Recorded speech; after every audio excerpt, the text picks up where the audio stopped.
I want to bring in U.S. and international affairs analyst Calvin Dark to join us now. Calvin, how much of this report is believable? And now I know North Korea is capable of doing this, but could it? Well, when I read about it, I said if I have a choice between believing the media report sourced by multiple government and non-governmental sources and Kim Jong-un, I'm going to believe the report.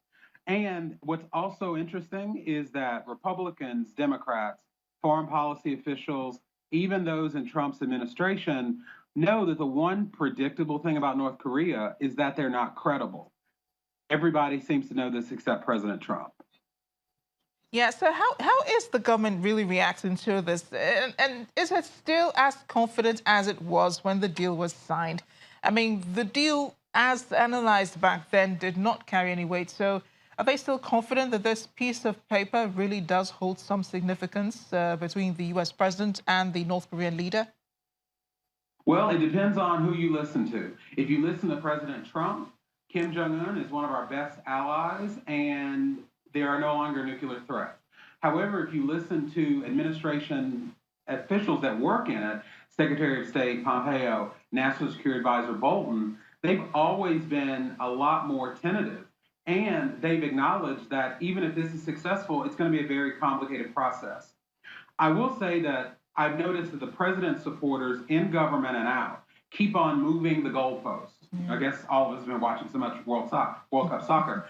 They said at first it was successful because they agreed to complete denuclearization. Now, after these reports, they're saying, well, they haven't done a nuclear test since Singapore. Where's the next goalpost going to be moved to? Yeah, and I think it's also important, Calvin, to ask if North Korea can continue to be trusted, even when it appears to have the upper hand in this case, which they've shown a lack of commitment. They showed a lack of commitment from the beginning. The United States still believes, of course, that it may have worked on something solid.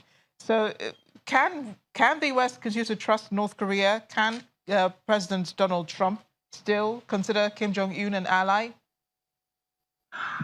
I think if he takes the prudent advice of his advisors, he will trust and verify.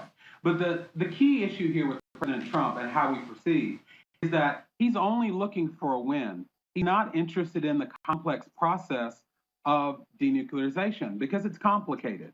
Donald Trump went to the meeting, did his victory lap, and now he's finding out that denuclearization is really hard, surprisingly. Well, we'll have to wait and see then. Of course, the government has to accept that North Korea is still developing nuclear activity. Thanks for joining us, Calvin. Always a pleasure. Thank you.